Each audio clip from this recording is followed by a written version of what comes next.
নীলধ্বজের প্রতিজনা, কবি মাইকেল মধুসূদন দত্ত। বীরাঙ্গনা কাব্য। কবি মধুসূদন নবযুগের কবি। তিনি বাংলার নবজাগরণের কবি। আর নবযুগ ও নবজাগরণের একটা মূল মন্ত্র হল পুরাতনের নবমূল্যায়ন।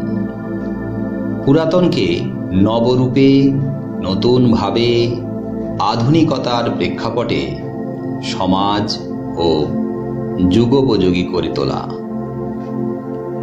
রোমক কবি তথা রোমান কবি ওভিডের হেরোইডাস কাব্যের আঙ্গিক ও বক্তব্য অনুসরণে মধুসূদন 21টি স্বর্গে বা 21টি পত্রে বীরাঙ্গনা কাব্যটি সম্পূর্ণ করতে চেয়েছিলেন। ওভিড যেমন গ্রিক ও রোমান পুরাণের প্রসিদ্ধ নায়িকাদের প্রেমাখ্যান অর্থাৎ প্রণয়ের আখ্যান নির্বাচন করেছেন, মধুসূদনও তেমনি রামায়ণ, মহাভারত এবং বিভিন্ন পুরাণ যেমন ভাগবত, ব্রহ্মবৈবর্ত পুরাণ, পদ্মপুরাণ প্রভৃতি থেকে বীরাঙ্গনা কাব্যের আখ্যান গ্রহণ করেছেন। পাশ্চাত্য সাহিত্যের আঙ্গিক বা রচনা শৈলীর আদর্শে প্রাচ্য সাহিত্যের ভাবকে বজায় রেখেও পৌরাণিক আখ্যান বা কথাবস্তুকে কবি নতুন যুগের বাণী বহ করে তুলেছেন। আধুনিক বাংলা সাহিত্যে বিশেষ করে কাব্য কবিতার ক্ষেত্রে নবযুগের প্রবর্তক কবি মধুসূদনের আবির্ভাব অত্যন্ত ঐতিহাসিক তাৎপর্যপূর্ণ ঘটনা। মধুসূদনের পূর্বে বাংলা কাব্যের ধারাটি যেন ছিল পল্লী প্রান্তের একটি শীর্ণ, শান্ত, মন্থর নদী। মধুসূদনের আগমনে কাব্য সাধনায় সেই নদী সমুদ্রের জলোচ্ছ্বাসে দুকুল প্লাবী হয়ে উঠল। তার সেই আধুনিকতার জোয়ারের ধারায় সুউচ্চ পর্বত প্রমাণ ঢেউ হল বীরাঙ্গনা কাব্য, তার অন্যতম শ্রেষ্ঠ কাব্য। মধুসূদনের সমসাময়িক আধুনিকতার প্রাক্কাল পুরুষতান্ত্রিক সমাজ। নারীকুল সেখানে বড় অসহায়। পুরুষতান্ত্রিক সমাজের অহংকারী পুরুষদের আধিপত্য সমাজ সংসারের প্রায় প্রতিটি ক্ষেত্রে। নারী সেখানে সম্পূর্ণ বঞ্চিত, পুরুষদের পদপিষ্ট। ক্ষমতার পীড়নে নারী সমাজ সেদিন অস্তিত্ব সংকটে। নারীদের স্থান শুধু অন্তঃপুরে, সেবাদাসী রূপে। বাইরেরও যে একটা জগৎ আছে সে সম্পর্কে তারা সম্পূর্ণ অজ্ঞাত।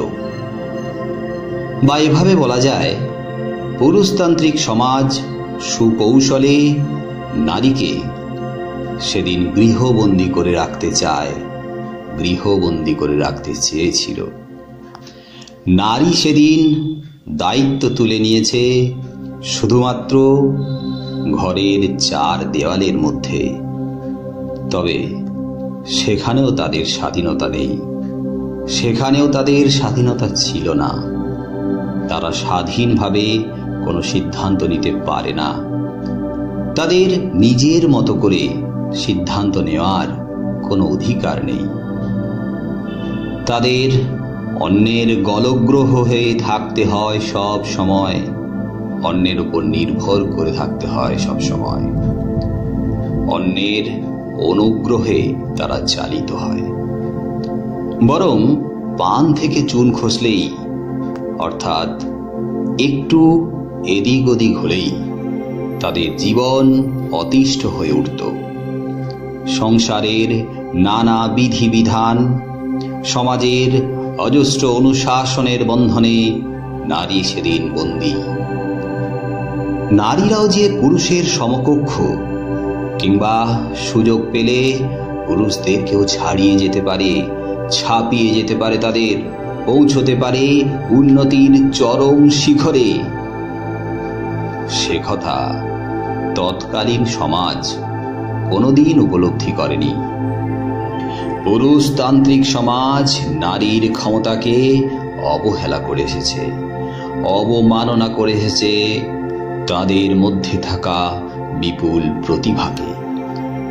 আর ঠিক সেই জায়গায় দাঁড়িয়ে আধুনিকতার নবকাণ্ডারী কবি মধুসূদন দত্তের অনবদ্য প্রয়াস তাঁর বীরাঙ্গনা কাব্য। কবি যুক্তিবাদী, কবি আধুনিক চিন্তাধারায় ভাবিত। তিনি জড় সংস্কারের বন্ধন থেকে সম্পূর্ণ মুক্ত।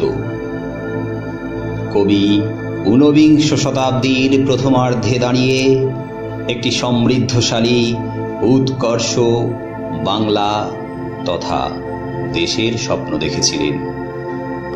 তিনি উপলব্ধি করেছিলেন সেই কাজ তখনই সার্থক হবে যখন অবদমিত নারী সমাজের পূর্ণ জাগরণ হবে।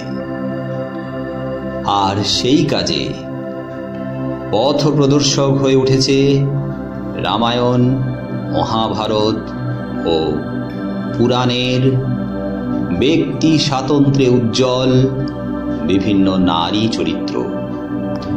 আর সেই নারী চরিত্রগুলির মধ্যে অন্যতম শ্রেষ্ঠ পাঠ্য নীলধ্বজের প্রতি জনা পত্র তথা কবিতার নারী জনা। বাংলা সাহিত্যের প্রথম ও শেষ তথা একমাত্র পত্রকাব্য হল বীরাঙ্গনা। রোমক তথা রোম অর্থাৎ ইতালীয় কবি ওভিডের হেরোইডাস কিংবা এপিস্টলস অফ হিরোইন্স নামক পত্রকাব্য অনুসরণে কবি মধুসূদন বীরাঙ্গনা কাব্য রচনা করেন। কাব্যটিতে রয়েছে 11টি পূর্ণাঙ্গ স্বর্গ অর্থাৎ 11টি পূর্ণপত্র।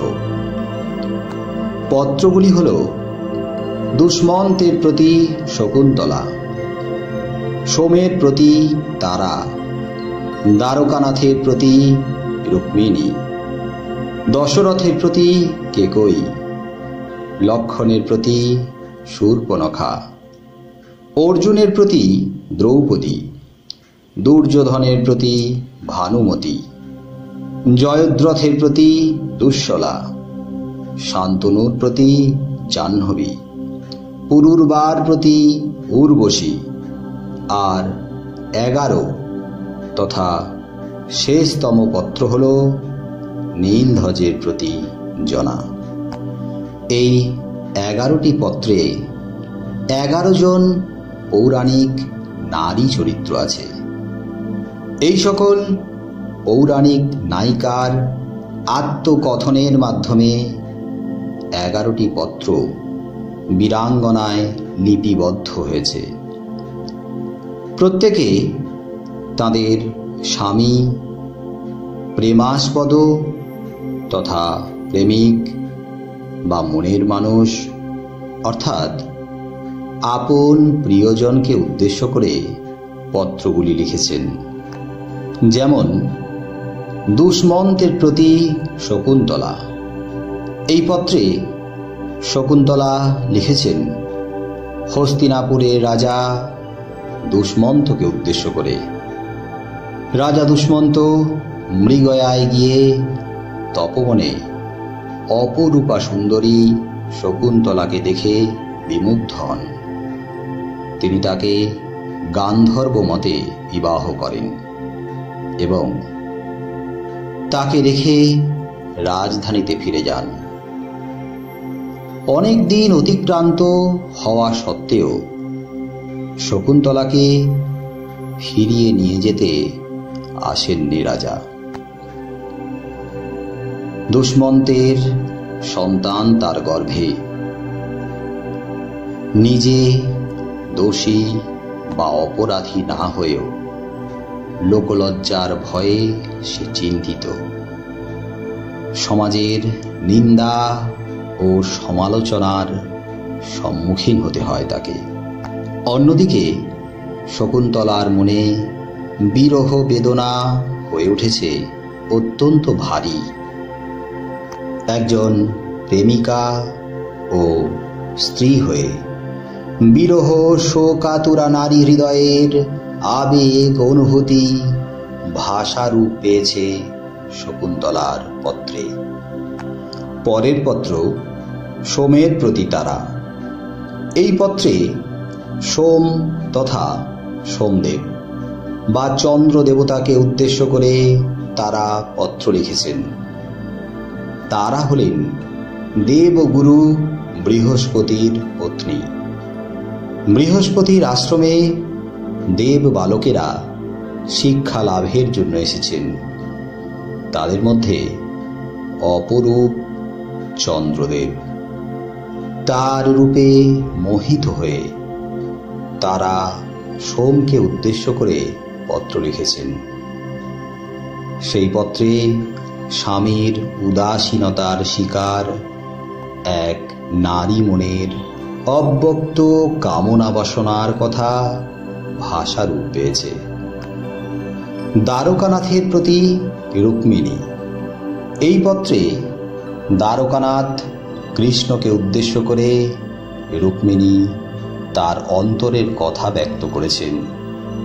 রুক্মিণী তার হৃদয় আসনে কৃষ্ণকে স্থান দিয়েছেন, কিন্তু চেদিশ্বর শিশুপালের অর্থাৎ চেদি নামক রাজ্যের রাজা শিশুপালের সঙ্গে তার বিবাহের উদ্যোগ হলে তিনি তার কৃষ্ণের প্রতি আজন্ম ভক্তি ও কৃষ্ণ নির্ভরতার কথা জানিয়ে কৃষ্ণকে পত্র প্রেরণ করেছেন। পরের পত্র দশরথের প্রতি কেকয়ী। এই পত্রে অযোধ্যার রাজা দশরথের দ্বিতীয়া পত্নী কেকয়ী তথা কৈকেয়ী রাজাকে উদ্দেশ্য করে পত্র লিখেছেন। কৈকেয়ীর কুটিলতার কথা রামায়ণে বিদ্যমান। নিজের পুত্র ভরতের সিংহাসন লাভের জন্য সুকৌশলে রামকে সিংহাসন থেকে বঞ্চিত করে বনবাসে পাঠায়। রামায়ণ অনুসারে তিনি আমাদের কাছে অত্যন্ত ঘৃণার পাত্রী, কিন্তু একজন মা হিসেবে, একজন জননী হিসেবে তার এই পত্রের বক্তব্য যথেষ্ট গ্রহণযোগ্য, যথেষ্ট তাৎপর্যপূর্ণ এবং যুক্তিগ্রাহী। একজন মা তো তার সন্তানকেই প্রতিষ্ঠিত দেখতে চায়। তার সন্তানের ভালোর জন্য, তার সুখের জন্য, তার প্রতিষ্ঠার জন্য সারা দুনিয়ার সঙ্গে লড়াই করতে পারে। তার কাছে তখন একমাত্র লক্ষ্য হয়ে দাঁড়ায় সন্তানের জন্য জিত। আর এটাই তো স্বাভাবিক। অযোধ্যা রাজ্য যদি রাম, লক্ষ্মণ, ভরত ও শত্রুঘ্ন এই চার ভাইয়ের জন্য সমান অধিকার দিত, তাহলে একজন মায়ের এমন পত্রের প্রয়োজন ছিল না। একজন মা তার সন্তানের অধিকারের জন্য পত্র লিখেছেন রাজার কাছে। লক্ষ্মণের প্রতি শূর্পণখা। এই পত্রে লক্ষ্মণকে উদ্দেশ্য করে রাবণের বোন শূর্পণখা পত্র লিখেছেন। শূর্পণখা অরণ্যচারী সুদর্শন লক্ষ্মণকে দেখে মুগ্ধ হয়ে তার অন্তরের অনুভূতির কথা ব্যক্ত করেছেন পত্রের মাধ্যমে। আসলে শূর্পণখা বাল্য বিধবা। সেই মুহূর্তে সে নবযৌবনবতী। তাই স্বাভাবিকভাবে তার মধ্যে অতৃপ্ত বাসনার বহিঃপ্রকাশ ঘটেছে সুপুরুষ লক্ষণকে দর্শনের পর। আর সমাজ সংসারের অনুশাসন ও লোকলজ্জার ভয়ে সে নিজেকে বেঁধে রাখেনি, লুকিয়ে রাখেনি তার অন্তরের অনুভূতিকে। এর পরের পত্রগুলি হল অর্জুনের প্রতি দ্রৌপদী, দুর্যোধনের প্রতি ভানুমতি আর জয়দ্রথের প্রতি দুঃশলা। এই পত্র তিনটিতে তিন নারীর তাদের স্বামীদের অমঙ্গল চিন্তায় আশঙ্কিত, স্বামীর জন্য উৎকণ্ঠা, উদ্বেগ, স্বামীকে দেখার জন্য ব্যাকুলতা। বহুদিন ধরে কুরুক্ষেত্র যুদ্ধে নিয়োজিত অর্জুনের বিরহে দ্রৌপদী অস্থির, স্বামীর অদর্শনে তিনি উতলা। আর কুরুক্ষেত্র যুদ্ধে লড়াইয়ে রত দুর্যোধন ও জয়দ্রথের অমঙ্গল ভয়ে তাদের স্ত্রীরা ভীত শঙ্কিত। ভানুমতি দুর্যোধনের স্ত্রী আর ধৃতরাষ্ট্রের কন্যা। দুর্যোধনের বোন দুঃশলা তার স্বামী জয়দ্রথের অনিষ্ট আশঙ্কায় চিন্তিত, বিমর্ষ। তারা যুদ্ধক্ষেত্রে স্বামীদের উদ্দেশ্য করে পত্র লিখেছেন। তাদের পত্রে ফুটে উঠেছে স্ত্রীরূপী নারী মনের সূক্ষ্ম অনুভূতি। পরের পত্র শান্তনুর প্রতি জাহ্নবী। এই পত্রে জাহ্নবী তথা গঙ্গা, হস্তিনাপুরের রাজা, তার স্বামী শান্তনুকে উদ্দেশ্য করে পত্র লিখেছেন। শান্তনুর সঙ্গে বিবাহ হয়েছিল জাহ্নবী তথা গঙ্গার। তাদের অষ্টম গর্ভের সন্তান হল দেবব্রত তথা ভীষ্ম। রাজা তার শর্ত লঙ্ঘন করায় দেবব্রতকে সঙ্গে নিয়ে জাহ্নবী শান্তনুর কাছ থেকে বিদায় নেন। তারপর দেবব্রত বড় হয়ে সর্বগুণান্বিত হয়ে উঠলে একটি পত্র সহ দেবব্রতকে শান্তনুর কাছে ফিরিয়ে দিয়ে যান। সেই পত্র ছিল রাজা শান্তনুকে লেখা স্ত্রী জাহ্নবীর প্রত্যাখ্যানপত্র। সেই পত্রে তিনি রাজাকে জানিয়েছিলেন, গঙ্গার বিরহে রাজা কাতর না থেকে গঙ্গাকে পুনরায় লাভ করার আশা ত্যাগ করে তিনি যেন তার পুত্র দেবব্রতকে গ্রহণ করে সুখে থাকেন। পরের পত্র পুরুরবার প্রতি উর্বশী। এই পত্রে স্বর্গের অপ্সরা রূপবতী উর্বশী রাজা পুরুরবার কাছে পত্র লিখেছেন। শক্তিধর সুপুরুষ ত্রিভুবনজয়ী রাজা পুরুরবার কাছে আত্মসমর্পণ করতে চেয়ে তার অন্তরের কথা পত্রাকারে লিখে উর্বশী রাজার কাছে পাঠিয়েছেন। আর শেষতম পত্র তথা 11তম পত্র হল নীলধ্বজের প্রতি জনা।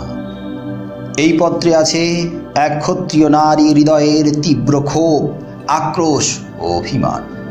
আর আছে এক সদ্য সন্তানহারা জননীর মাতৃহৃদয়ের হাহাকার। একজন রানী হিসেবে, একজন নারী হিসেবে, একজন সহধর্মিণী হিসেবে আর একজন মা হিসেবে জনার হৃদয়ের সম্মিলিত অনুভূতি পত্রাকারে উপস্থাপিত হয়েছে। বীরাঙ্গনা কাব্য। বীরাঙ্গনা হলেন বীরের অঙ্গনা বা বীরদের অঙ্গনা। কবি মধুসূদনের কাব্যে বীরাঙ্গনারা হলেন কয়েকজন প্রসিদ্ধ পৌরাণিক নায়িকা, যারা তাদের স্বামী বা প্রেমাস্পদের কাছে পত্র লিখেছেন। কবি, সুপ্রসিদ্ধ রোমক কবি ওভিডের হেরোইডাস নামক পত্রকাব্য পাঠ করে বাংলা ভাষায় ওই রোমক সাহিত্য রচনা করতে মনস্থ করেন। ওভিডের বইটি পাশ্চাত্য পুরাণে সুপরিচিত নায়িকারা তাদের পতি বা প্রণয়ীদের উদ্দেশ্য করে পত্র লিখেছেন।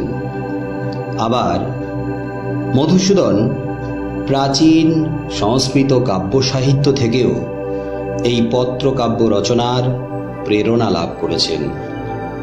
যেমন কালিদাসের অভিজ্ঞান শকুন্তলম নাটকে রাজা দুষ্মন্তকে শকুন্তলার পত্র লেখার কথা উল্লেখ আছে। আবার ভাগবতে শ্রীকৃষ্ণের কাছে রক্ষিণীর পত্র লেখার কথা আছে। কিন্তু বীরাঙ্গনার সকল নায়িকাদের পত্র পৌরাণিক সাহিত্যে অবর্তমান, অর্থাৎ পৌরাণিক সাহিত্যে পাওয়া যায় না। বীরাঙ্গনার পৌরাণিক নায়িকারা কোন দিক থেকে বীরাঙ্গনা হয়ে উঠলেন, ঊনবিংশ শতকে তাদের উপযোগিতা কোথায়, আর আমরাই বা কেন তাদের কথা এতখানি গুরুত্ব দিয়ে পড়ব, এতখানি গুরুত্ব দিয়ে শুনব? এসব বুঝতে গেলে আমাদের বীরাঙ্গনার অর্থকে একটু অন্যভাবে বিশ্লেষণ করতে হবে। যুগে যুগে কালে কালে যারা গৌরবময় অধ্যায় রচনা করেছে তারা বীর। সেই সকল বীরেরা বিভিন্ন ক্ষেত্রে উৎকর্ষতার স্বাক্ষর রেখেছেন, জাতিকে গৌরবান্বিত করেছেন, দেশকে পৌঁছে দিয়েছেন উন্নতির চরম শিখরে। কিন্তু সেই সকল বীরদের বীর হয়ে ওঠার মূলে যাদের প্রভূত ভূমিকা রয়েছে তারাই তো বীরাঙ্গনা। সমাজ সংসারের নানা ক্ষেত্রে ছোট থেকে বড় সব ধরনের কর্মে যারা এতদিন নীরবে নিজেদের সেরাটি তুলে দিয়েছেন তারাই তো বীরাঙ্গনা। 19 শতকের বাংলায় শিক্ষিত জনমানস যখন উচ্চতর সাহিত্যাদর্শের জন্য পিপাসার্ত, তখন মধুসূদন প্রাচ্য ও পাশ্চাত্যের মেল বন্ধনে বাংলা কাব্যের মরা গাঙে বান আনলেন। বাংলা সাহিত্যের মরা নদীতে যিনি দুর্বার বন্যায় ভাসিয়ে নিয়ে গেলেন তিনি মধুসূদন। বাঙালি সমাজকে নতুন করে ভাবতে শেখালেন, বাঙালির এতদিনের ধ্যান ধারণাকে ওলট পালট করে দিলেন, সম্পূর্ণভাবে পাল্টে দিলেন। জনমানসে দেশপ্রেম, মানবতাবাদ, যুক্তিবাদ, স্বজাতিপ্রীতি সঞ্চার করে তিনি প্রথম আনলেন ইউরোপীয় নবজাগরণের ঢেউ। তার আঘাতে ধুয়ে মুছে গেল বাঙালি মনের দীর্ঘদিনের জড়তা, অন্ধবিশ্বাস ও ভ্রান্ত ধারণা। সেই নবজাগরণের আরেকটি অন্যতম বৈশিষ্ট্য হল নারীবাদ। এই নারীবাদ নবজাগরণকে গভীরভাবে ত্বরান্বিত করল। নারী জাতির এতদিনের সুপ্ত সম্ভাবনার উজ্জ্বল প্রকাশ ঘটল। নারী কন্যা, নারী সহধর্মিণী, নারী আবার জননী, নারী সর্বংসহা, সেই নারী আবার রণং দেহি মূর্তিধারী অসুর দলনী।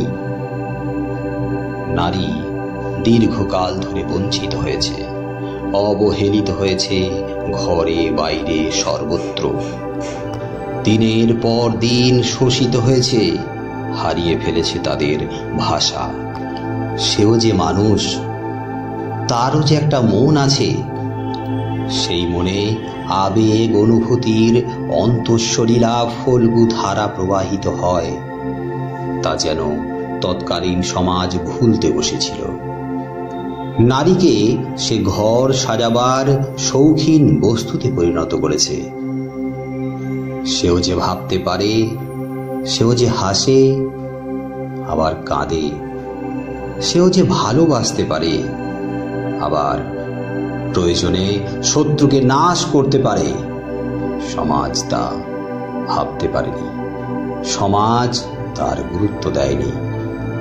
বীরাঙ্গনা হলো সেই সব নারীদের বেঁচে ওঠার গল্প। মাথা নিচু করে, অপমান সহ্য করে সব কিছু মেনে নেওয়া অসহায় নারীদের অনুপ্রেরণা হলো বীরাঙ্গনা। বীরাঙ্গনার নায়িকারা প্রত্যেকে নিজ নিজ ক্ষেত্রে বীরাঙ্গনা হয়ে ওঠে সমকালীন পদপিষ্ট নারীদের বিপুল সম্ভাবনাকে উস্কে দিয়েছে। আগামী দিনে নারী জাতিকে সম্মানের সঙ্গে মাথা উঁচু করে বাঁচার পথ তৈরি করে দিয়েছে বীরাঙ্গনার নারীরা। বীরাঙ্গনার নারী ব্যতিক্রমী। সেই সব পৌরাণিক নারী আধুনিক সমাজের সমগ্র বাংলার নারী জাতির প্রতিনিধি স্থানীয় হয়ে উঠেছে। আমাদের পাঠ্য নীলধ্বজের প্রতি জনাপত্রে জনা এমনই এক প্রতিনিধি স্থানীয় প্রতীকী চরিত্র।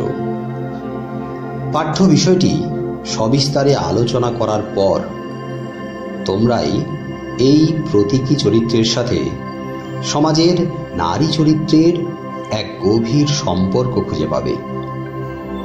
আলোচ্য কবিতার পাঠে অন্তর্ভুক্তির গুরুত্ব তোমরা তখনই বুঝতে পারবে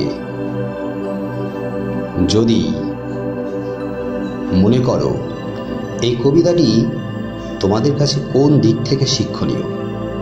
আর তোমরা যদি মনে করো কবিতাটি শুধু সিলেবাসে আছে তাই পড়তে হবে বলেই পড়া, তাহলে এর উদ্দেশ্য ব্যর্থ হবে। আর যদি তোমাদের জীবনের সাথে বাস্তবের সাথে সম্পর্ক খুঁজে পাও, তোমাদের কাছে এটি শিক্ষণীয় হয়ে ওঠে, তাহলেই সিলেবাসে এর অন্তর্ভুক্তির সার্থকতা। নীলধ্বজের প্রতি জনা, মাইকেল মধুসূদন দত্ত। কবিতার শব্দার্থ। রাজ তোরণে। তোরণ শব্দের অর্থ দুর্গ। রাজ তোরণে অর্থ রাজদুর্গে বা রাজমহলে। রাজকেতু। কেতু শব্দের অর্থ পতাকা। রাজকেতু হল রাজ পতাকা। হুঙ্কারিছে মাতি রণমদে রাজ সৈন্য, অর্থাৎ রাজার সৈন্যরা রণমদে মানে যুদ্ধের উন্মাদনায় মেতে বারবার হুঙ্কার দিচ্ছে, অর্থাৎ গর্জন করছে। সাজিছ। সাজিছ মানে সজ্জিত হচ্ছ বা সুসজ্জিত হচ্ছ বা প্রস্তুতি নিচ্ছ। যুধিতে মানে যুদ্ধ করতে বা যুদ্ধ করার উদ্দেশ্যে। প্রতিবিধিৎসিতে মানে প্রতিবিধানের উদ্দেশ্যে। প্রতিবিধান বলতে প্রবীরকে হত্যা করেছে অর্জুন, অর্জুনকে হত্যা করে তার প্রতিবিধান করার কথা বলা হয়েছে। শোকাগ্নি, শোকের আগুন। এখানে পুত্র হারানোর শোক বা সন্তান হারানোর শোকের আগুনকে বলা হয়েছে। ফাল্গুনীর লোহে। ফাল্গুনী কথার অর্থ হল অর্জুন। অর্জুনের আরেক নাম, অর্জুনের সমার্থক শব্দ ফাল্গুনী। লোহে মানে রক্তে, তাই ফাল্গুনীর লোহে হল অর্জুনের রক্তে। সাজে। সাজে মানে মানায়, সাজে মানে খাটে, অর্থাৎ তার পক্ষে এটাই মানায় বা এটাই খাটে। ক্ষত্রমণি, ক্ষত্রিয় কুলের মণি, ক্ষত্রিয় কুলের শ্রেষ্ঠ অর্থাৎ ক্ষত্রিয় বংশের অধিপতি। এখানে রাজা নীলধ্বজকে বোঝানো হয়েছে। তারপর যাও বেগে গজরাজ যথা যম দণ্ড সম শুণ্ড আস্ফালি নিনাদে। যাও বেগে অর্থাৎ বেগে, প্রচণ্ড গতিতে অর্থাৎ দ্রুত গতিতে প্রচণ্ড বেগে যাও বা ধাবিত হও। জনা রাজা নীলধ্বজকে উদ্দেশ্য করে বলেছেন যে গজরাজ যেমন, গজরাজ অর্থাৎ হস্তিশ্রেষ্ঠ, গজরাজ যেমন যম দণ্ডের মতো সুর তুলে, অর্থাৎ যমরাজ যেমন তার হাতের দণ্ড নিয়ে আবির্ভূত হয়, যম দণ্ড নিয়ে, ঠিক তেমনি গজরাজ যেমন যম দণ্ডের মতো সুর তুলে গর্জন করতে করতে আস্ফালনের সঙ্গে এগিয়ে চলে প্রতিপক্ষের বিরুদ্ধে, তেমনি রাজা নীলধ্বজেরও উচিত করণীয় পুত্র হত্যাকারী অর্জুনের বিরুদ্ধে যুদ্ধক্ষেত্রে অবতীর্ণ হওয়া, অর্থাৎ ধেয়ে যাওয়া।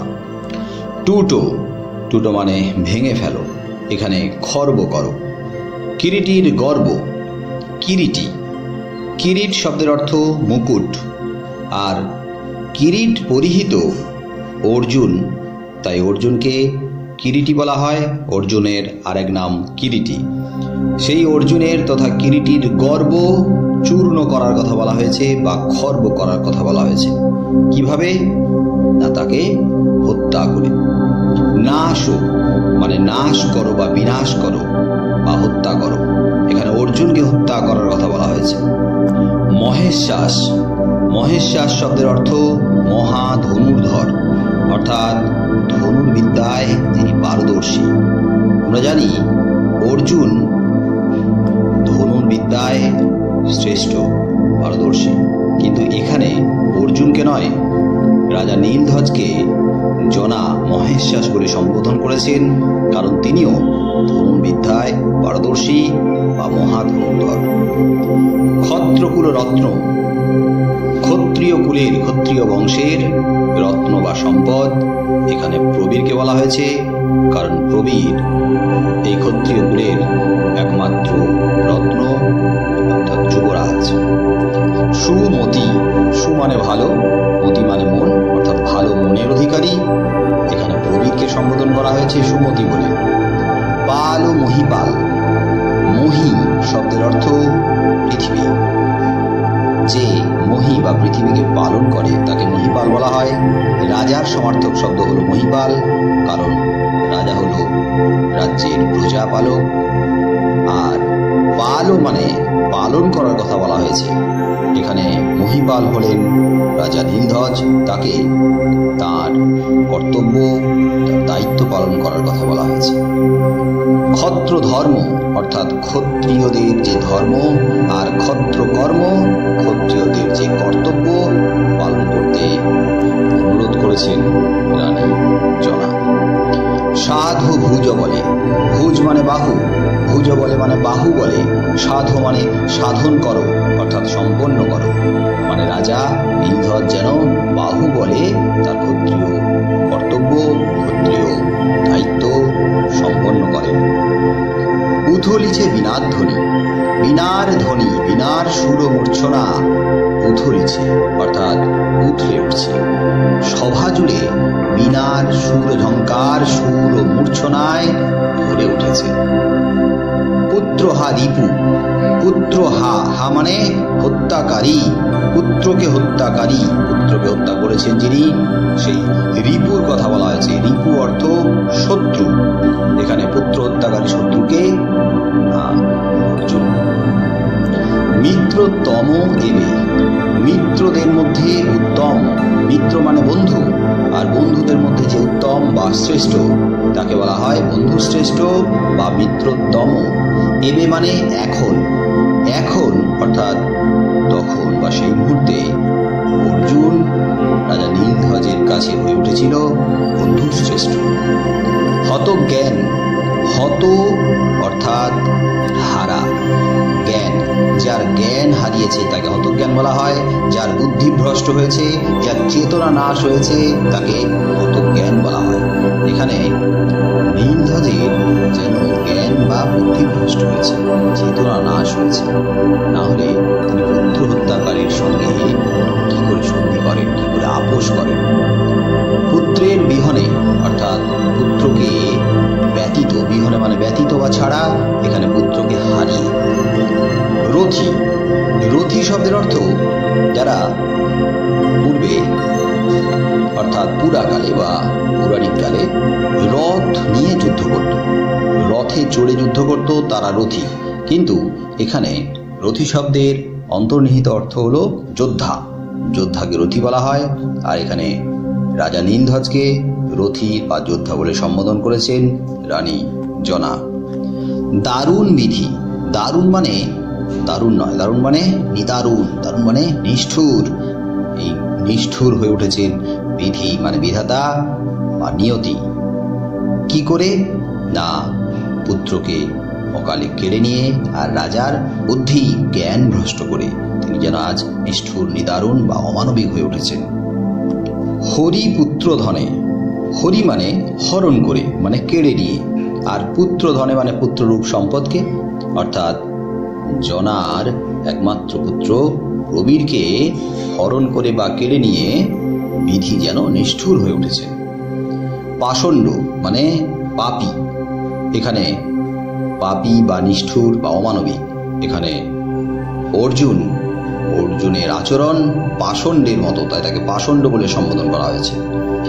পাণ্ডু রথী পার্থ, অর্জুনের আরেক নাম পার্থ, কারণ অর্জুনের মা কুন্তির আর এক নাম ছিল পৃথা, পৃথার পুত্র, তাই অর্জুনকে পার্থ বলা হয়। আর তিনি পাণ্ডবদের মধ্যে একজন রথী, পাণ্ডব বংশের, পাণ্ডব কুলের একজন যোদ্ধা, তাই তাকে পাণ্ডু রথী পার্থ বলা হয়েছে। বা পাণ্ডুর পুত্র অর্জুন, তাই তাকে পাণ্ডুরথী, এবং পৃথার পুত্র অর্জুন, তাই তাকে পার্থ বলা হয়েছে। মিত্র ভাবে পরশ সে কর, মিত্র ভাবে অর্থাৎ বন্ধু ভেবে, পরশ মানে স্পর্শ করো, সে কর, কর মানে হাত, সেই হাত বন্ধু ভেবে স্পর্শ করো। জনা প্রশ্ন রেখেছে, কি করে অর্জুনের হাত বন্ধু ভেবে নীলধ্বজ স্পর্শ করে বা ধরে, যে হাত কিনা প্রবীরের লোহে লোহিত, অর্থাৎ প্রবীরের লোহে মানে রক্তে, লোহিত মানে রঞ্জিত, প্রবীরের রক্তের লাল রক্তে রঞ্জিত সেই হাত কি করে তিনি বন্ধু ভেবে ধরেন। নৃমণি, নৃ মানে রাজা আর মণি মানে শ্রেষ্ঠ, নৃমণি মানে রাজশ্রেষ্ঠ, অর্থাৎ রাজাদের মধ্যে যিনি অন্যতম শ্রেষ্ঠ তিনি হলেন এখানে নীলধ্বজ। তুন, তুন শব্দের অর্থ তীর বা তীর রাখার আধার, তীর বা স্বর বা বাণ রাখার আধার, অর্থাৎ যে পাত্রে তীর বা বাণ রাখা হয় তাকে তুন বলা হয়। চর্ম অসি, চর্ম মানে আমরা জানি চামড়া, অসি মানে তলোয়ার, কিন্তু চর্ম শব্দের অর্থ চামড়া হলেও, আক্ষরিক অর্থ চামড়া হলেও, এখানে চামড়া দ্বারা নির্মিত বা চর্ম দ্বারা নির্মিত বর্ম, অর্থাৎ শরীরে যোদ্ধারা যে বর্ম পরে থাকে সেই বর্ম যেমন ধাতু নির্মিত হয় তেমনি চর্ম বা চামড়া নির্মিত হয়, তাই চর্মঅসি মানে বর্ম আর তলোয়ার। না ভেদি রিপুর বক্ষ তীক্ষ্ণতম স্বরে রণক্ষেত্রে, অর্থাৎ তীক্ষ্ণতম বা ধারালো স্বর বা বাণে, না ভেদি রিপুর বক্ষ, শত্রুর বক্ষ ভেদ বা বিদীর্ণ না করে, কোথায় না রণক্ষেত্রে মানে যুদ্ধে, অর্থাৎ যুদ্ধে গিয়ে শত্রুর বক্ষ তীক্ষ্ণতম স্বরে ভেদ বা বিদীর্ণ না করে নীলধ্বজ কি করছেন না শত্রুর তোষামত করে চলেছেন। মিষ্টা লাপে তুষিচ, অর্থাৎ মিষ্টি আলাপচারিতায়, মিষ্টি কথায়, তুষিচ মানে তোষণ করছো বা তোষামত করছো। কার তোষামত করছেন কে না নীলধ্বজ তার পুত্র হত্যাকারী অর্জুনকে তোষামোদ করেছেন মিষ্টি কথায় বা আলাপচারিতায়। কোথায় বসে? না সভাতলে বসে, সভায় বসে। জনরব মানে জনশ্রুতি, এখানে রটনাও হতে পারে। আনায় মাঝারে, আনায় মানে খাঁচা, আনায় মাঝারে মানে খাঁচার মধ্যে। মৃগেন্দ্রে, মৃগদের মধ্যে ইন্দ্র, অর্থাৎ মৃগ মানে পশু, পশুদের মধ্যে ইন্দ্র মানে শ্রেষ্ঠ, অর্থাৎ পশু শ্রেষ্ঠ। আর পশুদের মধ্যে শ্রেষ্ঠকে না পশুরাজ, পশুরাজ হলো সিংহ। ভীরুচিত, ভীরুচিত মানে ভীরু বা কাপুরুষোচিত, ভীরু বা কাপুরুষের মতো। আক্রমে, সে নিজ পরাক্রমে, আক্রমে মানে আক্রমণ করে, সে মানে কে? না পশুরাজ সিংহ। নিজ পরাক্রমে মানে নিজের পরাক্রমে, নিজের বিক্রমে আক্রমণ করে বা ঝাঁপিয়ে পড়ে। এই কথাটার পুরো মানে হলো যে পশুরাজ সিংহ যখন নিজের পরাক্রমে, প্রবল বিক্রমে শত্রুকে নাশ করার জন্য যখন উদ্যত হয় বা ঝাঁপিয়ে পড়ে, তখন ভীরুচিত ব্যাধ, ভীরু কাপুরুষ ব্যাধ কি করে? তার সঙ্গে সামনাসামনি যুদ্ধে রত হয় না, সেটাকে খাঁচায় এনে কৌশলে হত্যা করে। এখানে তুলনা করা হয়েছে ভীরু কাপুরুষ ব্যাধের সঙ্গে কাকে? না অর্জুনকে। আর সিংহের সঙ্গে তুলনা করা হয়েছে প্রবীরকে।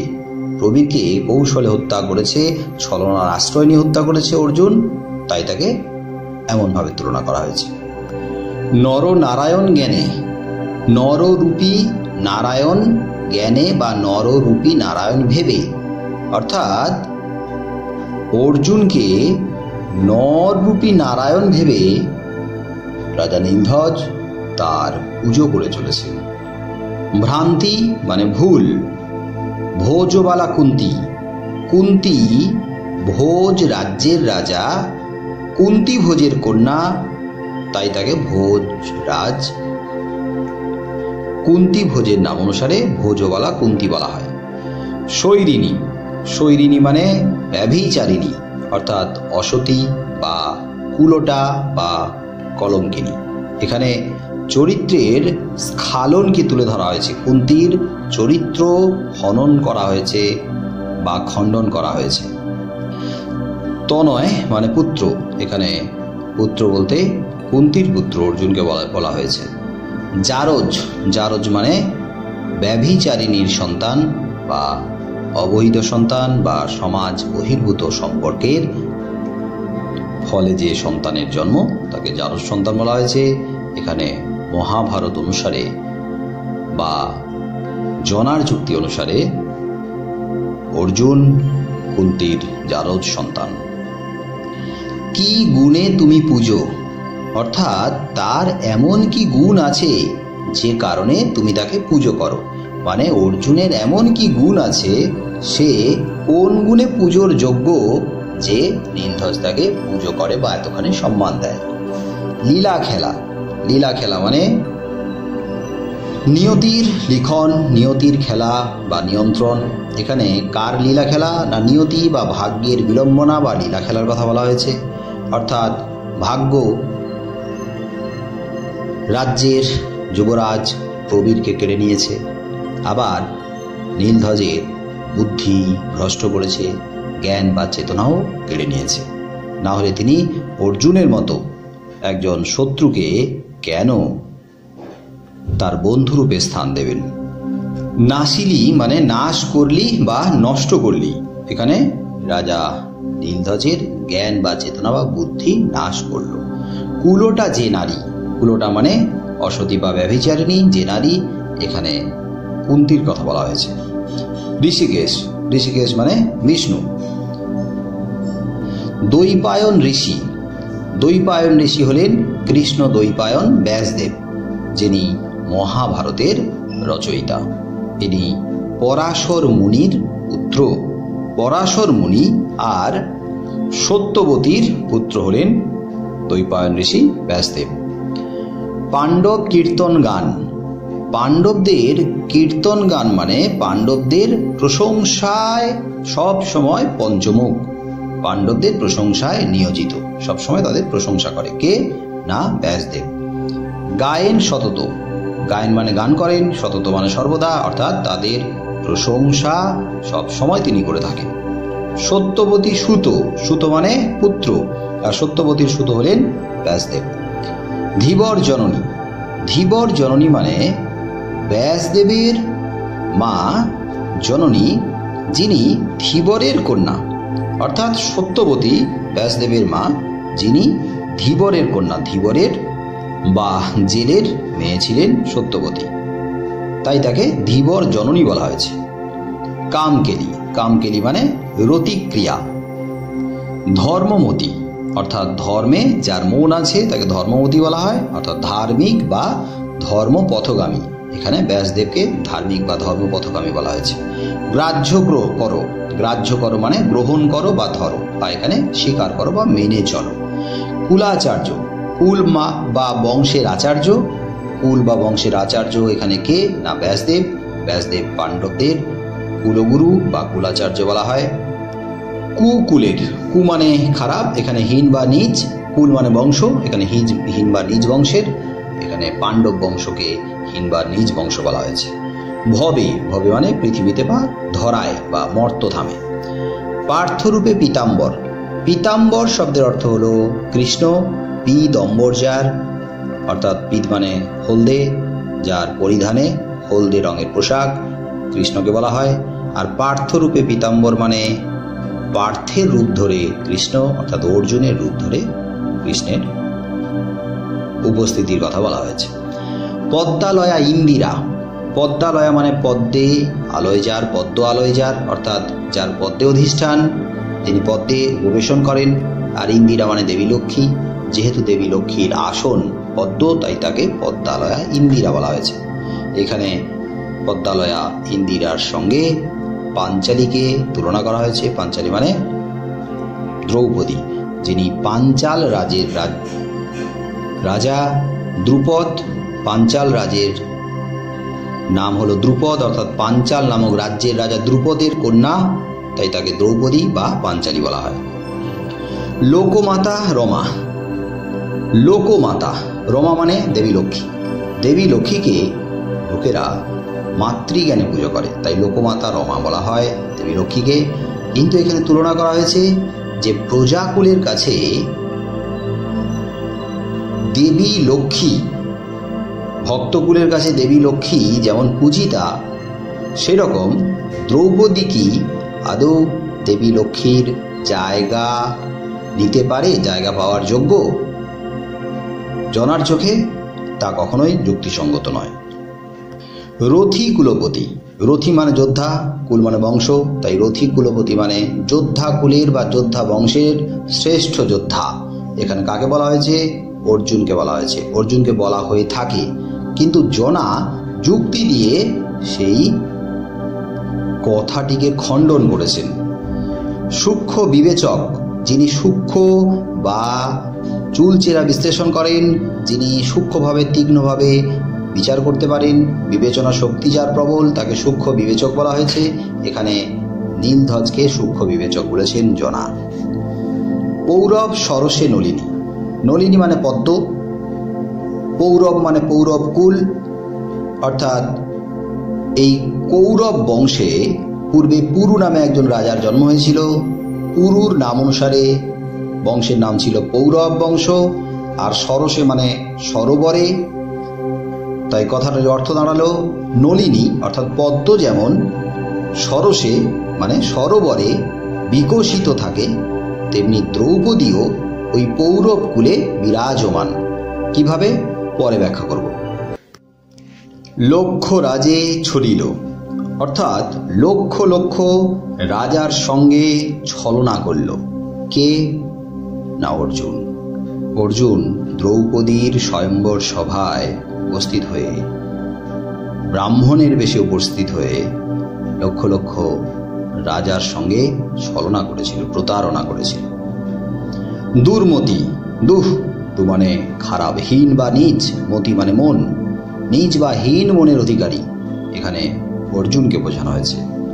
স্বয়ম্বরে মানে স্বয়ম্বর সভায়, এখানে দ্রৌপদীর স্বয়ম্বর সভার কথা বলা হয়েছে। যুঝিল মানে যুদ্ধ করল, ক্ষত্ররথী মানে ক্ষত্রিয় যোদ্ধা। এখানে স্বয়ম্বর সভায় যত ক্ষত্রিয় যোদ্ধারা উপস্থিত ছিল তারা সবাই যুঝিল মানে যুদ্ধ করলো। তেই মানে সেই জন্য বা সেই কারণে।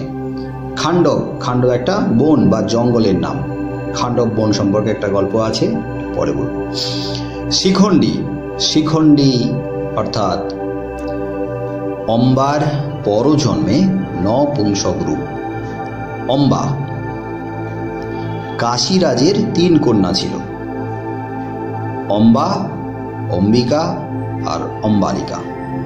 এর মধ্যে অম্বা পরজন্মে জন্ম নিয়েছিল নপুংসক রূপে এবং তার নাম হয়েছিল শিখণ্ডী। এটা নিয়েও গল্প আছে আমাদের কবিতায়, পরে আলোচনা করব। পৌরব মানে পৌরব কুল, আগেই বলেছি, আর গৌরব মানে অহংকার। পৌরব বংশের অহংকার এখানে কাকে বলা হয়েছে না ভীষ্মকে। সংহারিল মানে সংহার করলো বা বিনাশ করলো। কুছলে মানে কৌশলে। দেখো সরি মানে স্মরণ করা, মনে করা। দেখো সরি মানে স্মরণ করে দেখো বা মনে করে দেখো মানে ভেবে দেখো। গ্রাসিলা সরসে, সরোষ প্রচন্ড রোষের সঙ্গে বা ক্রোধের সঙ্গে। গ্রাসিলা মানে গ্রাস করলো। এখানে কর্ণের রথের চাকা মেদিনী গ্রাস করেছিল। মাটিতে কর্ণের রথের চাকা পুঁতে গিয়েছিল। আর ঠিক সেই মুহূর্তে কর্ণের অসহায় অবস্থায় অর্জুন তাকে হত্যা করেছিল। ব্রহ্মশাপে মানে ব্রাহ্মণের অভিশাপে। বিকল সমরে মানে যুদ্ধক্ষেত্রে যখন বিকল হয়ে পড়েছিল মানে অসহায় হয়ে পড়েছিল অর্জুন নয়, কর্ণ মহাযশা মানে মহা বা বিপুল, যশ বা খ্যাতির অধিকারী। আমরা জানি মহাভারতে কর্ণকে দানবীর বা দাতা কর্ণ বলে বলা হয়, তাই কর্ণ মহাযশ বা খ্যাতির অধিকারী। অর্থাৎ কর্ণের কাছে কেউ কোনো কিছু দান চেয়ে নিরাশ হতো না, প্রত্যাখ্যাত হতো না, তাই তাকে দাতা কর্ণ বা দানবীর কর্ণ বলা হয়। বর্বর মানে অসভ্য। এখানে যে শিক্ষা দীক্ষা বা সৌজন্যতা বোঝে না, জানে না, তা লঙ্ঘন করে তাকে বর্বর বলা হয়। এখানে অর্জুনকে বলা হয়েছে। মহারথী প্রথা হলো মহা মানে বীর, রথী মানে যোদ্ধা, আর বীর যোদ্ধারা যে প্রথা বা যে রীতিকে অনুসরণ করে। কোন রীতি না যুদ্ধের নীতি বা যুদ্ধের কৌশল বা রণনীতি। আসলে মহারথীরা কখনো চুপিসারে বা অতর্কিতে শত্রুকে আক্রমণ করে না বা হত্যা করে না, বরং তারা সম্মুখ যুদ্ধে অবতীর্ণ হয়, সামনাসামনি অবতীর্ণ হয়। ভীরু বা কাপুরুষের মতো ছলনার আশ্রয় নেয় না। যারা মহান বা বীর যোদ্ধারা হয় তারা যে যুদ্ধের রীতিটাকে অনুসরণ করে তাকে মহারথী প্রথা বলা হয়। কিন্তু এখানে জনার যুক্তিতে অর্জুন বারবার ওই মহারথী প্রথাকে লঙ্ঘন করেছে। ছলনে মানে ছলনা করলো, এখানে প্রতিপালন করা, এখানে মেনে চলা। আত্মশ্লাঘা মানে আত্মগৌরব বা আত্ম অহংকার। রাজা নীলধ্বজ তিনি ক্ষত্রিয়, তার একটা আত্মশ্লাঘা বা আত্ম অহংকার আছে, কিন্তু সেই মুহূর্তে যেন তিনি তার আত্মশ্লাঘাকে হারিয়ে ফেলেছেন বা ভুল বা মিথ্যে আত্মশ্লাঘাকে এতদিন প্রতিপালন করে এসেছেন বা বজায় রেখেছেন। জনার যুক্তিতে রাজা এতদিন একটা ভুল বা মিথ্যে আত্মগৌরবকে ধরে রেখেছিল। রাজ শিরোমণি অর্থাৎ রাজাদের মধ্যে যিনি শিরোমণি বা শ্রেষ্ঠ ক্ষত্রিয় অধিপতি, এখানে নীলধ্বজকেই বোঝানো হয়েছে। সমীপে মানে সম্মুখে বা সামনে। বীর দর্প অর্থাৎ বীরের যে দর্প বা বীরোচিত যে একটা গৌরব থাকে, অহংকার থাকে, সেই দর্প যেন নীলধ্বজ আজ হারিয়ে ফেলেছে। মান দর্প, যে মানী ব্যক্তি, সম্মানীয় ব্যক্তি, তার মান সম্মানের একটা দর্প বা অহংকার থাকে, কিন্তু নীলধ্বজ যেন তা আজ নষ্ট করে ফেলেছে। ভালে মানে কপালে। কুরঙ্গীর অশ্রুবাড়ি, কুরঙ্গী মানে হরিণ, অশ্রুবাড়ি মানে চোখের জল, হরিণের চোখের জল।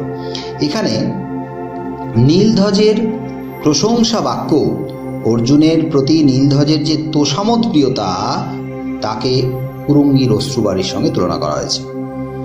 নিবায় মানে নেভায় বা নিভিয়ে দেয়, এখানে প্রশমিত করে, হালকা করে। কোকিলের কাকলি লহরী, কোকিলের সুমিষ্ট কলতান। উচ্চনাদী প্রভঞ্জনে, উচ্চনাদ মানে প্রচণ্ড নাদ বা আওয়াজ গর্জন করতে পারে। প্রভঞ্জন, প্রভঞ্জন মানে ঝোড়ো বাতাস। নীরবয় মানে নীরব করে, মানে অবদমিত করে বা চুপ করিয়ে দেয় বা প্রশমিত করে। তো এই ব্যাখ্যাটা এখানে একটু বলে নিই যে হরিণের চোখের জল যেমন কখনো দাবানলের আগুনকে নেভাতে পারে না, আবার প্রভঞ্জন বা ঝোড়ো বাতাসের প্রচণ্ড শব্দ গর্জন যেমন কোকিলের কলতান দ্বারা প্রশমিত করা যায় না, মানে কোকিলের কলতান কখনো যেমন ঝোড়ো বাতাসের প্রচণ্ড শব্দকে কমাতে পারে না, তেমনি নীলধ্বজের প্রশংসা বাক্য অর্জুনের প্রতি অর্জুনকে ওই অমানবিক বা নিষ্ঠুর হওয়ার হাত থেকে কিছুতেই ফিরাতে পারবে না বা সরিয়ে আনতে পারবে না। মানে অর্জুনের যতই প্রশংসা করা হোক না কেন, জনার যুক্তিতে অর্জুন আজ নিষ্ঠুর, অমানবিক, ভয়ঙ্কর হয়ে উঠেছে। নীলধ্বজ সভাতলে বসে তার তোষামোদ করে, তার তোষামোদ প্রিয়তার দ্বারা তাকে কখনো শান্ত করতে পারবে না। তারপর মানে মানে মানে মানায় বা সাজে। গঞ্জনা, গঞ্জনা মানে ভর্ৎসনা বা তিরস্কার। গঞ্জিলে মানে ভর্ৎসনা করলে বা তিরস্কার করলে। কুলনারী মানে কুল বা বংশের গৌরব। এখানে কুলনারী জনা, আসলে জনা কিছু নিয়মের জালে, অনুশাসনের বেড়ায় বাধা পড়ে রয়েছে, তাই জনা যেন এখানে অসহায়। কুলনারীদের অসহায়তার কথা তুলে ধরেছে জনা, নিজের অসহায়তার কথা। নাথ, নাথ মানে স্বামী হয়, প্রভু হয়। এখানে জনার কাছে তার স্বামী নীলধ্বজ সম্মানীয়। বলে, মানে নিজের, নিজের বলে বা নিজের ক্ষমতায়, মানে জনা যে নিজের ক্ষমতায়, নিজের চেষ্টায় পুত্র হত্যাকারীকে হত্যা করবে, প্রতিশোধ নেবে, সেটা তার দ্বারা সম্ভব হচ্ছে না। এ পোড়া মনের বাঞ্ছা, এই পোড়া মন মানে হতভাগ্য মনের যে বাঞ্ছা মানে বাসনা, জনার মনের বাসনা কি? পুত্র হত্যাকারীকে হত্যা করে প্রতিশোধ নেওয়া। দুরন্ত ফাল্গুনী, দুরন্ত মানে নিষ্ঠুর, অমানবিক, আর ফাল্গুনী মানে অর্জুন। অর্জুন আজ দুরন্ত বা অমানবিক হয়ে উঠেছে। এ কৌন্তেয় যোধে ধাতা সৃজিলা নাসিতে বিশ্বসুখ। এই কৌন্তেয় যোধে মানে কৌন্তেয় মানে কুন্তির পুত্র, যোদ্ধা কাকে না? অর্জুনকে। ধাতা মানে বিধাতা মানে সৃষ্টিকর্তা। সৃজিলা মানে সৃষ্টি করলেন। নাসিতে মানে নাশ করতে। কি নাশ করতে? না জনার বিশ্বসুখ নাশ করতে সৃষ্টি করলেন, আক্ষেপ করে বলেছেন। বাম, বাম মানে বিরূপ বা বিমুখ, অর্থাৎ স্বামী নীলধ্বজ স্ত্রী জনার প্রতি বিমুখ। সাধে মানে ইচ্ছেতে বা ইচ্ছায়।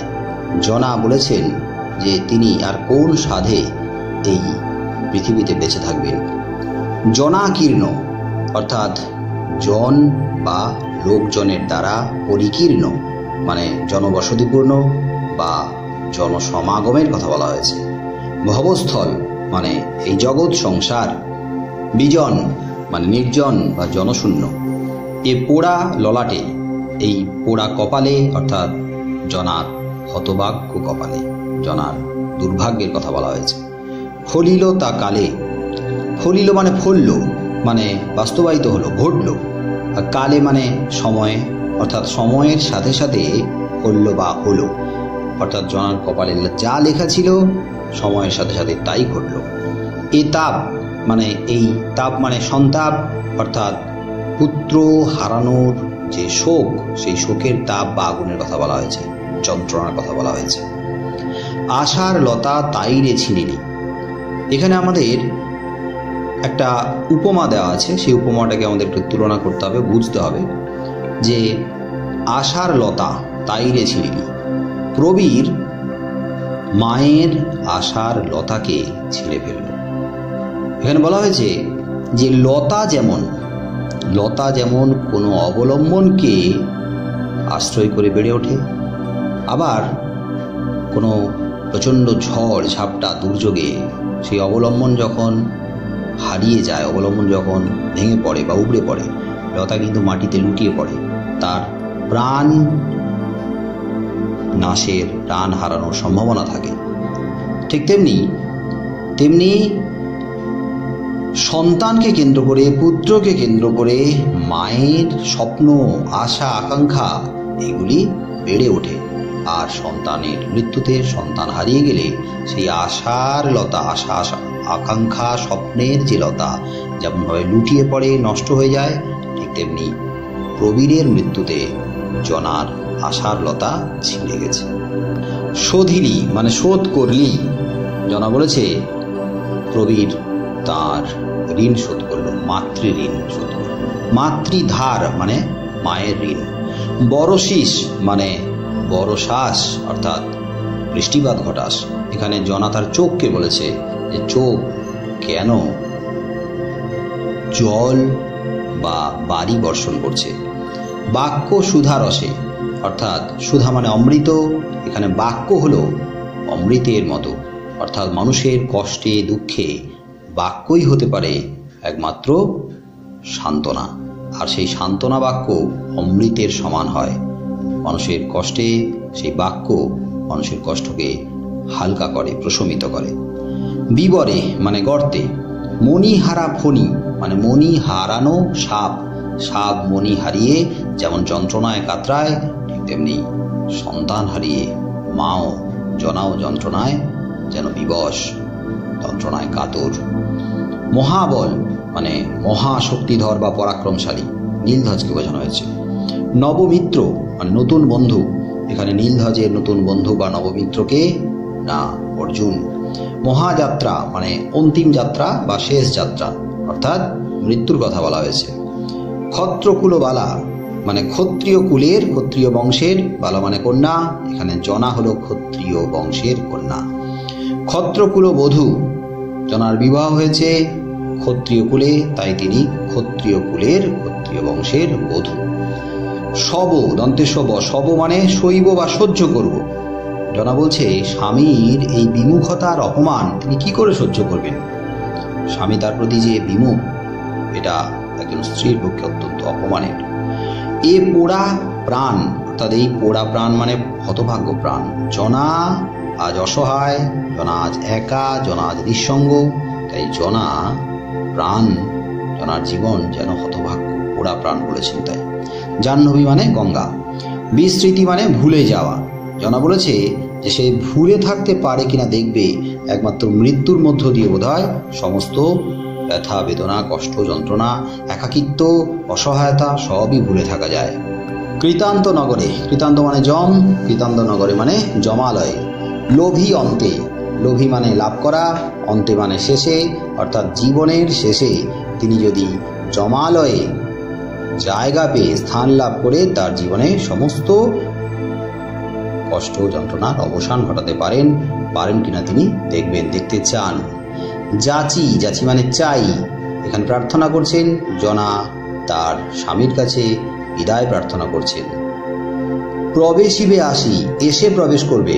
কে কোথা থেকে এসে প্রবেশ করবে না, হস্তিনাপুর থেকে যখন নীলধ্বজ এসে প্রবেশ করবে রাজপুরীতে। নরেশ্বর, নরদের মধ্যে ঈশ্বর অর্থাৎ নরশ্রেষ্ঠ, রাজার সমার্থক শব্দ। এখানে রাজা যেহেতু নর বা প্রজাপালক, তাই নরেশ্বর বলা হয় রাজাকে। নীলধ্বজকে নরেশ্বর বলে সম্বোধন করা হয়েছে বা করেছেন জনা।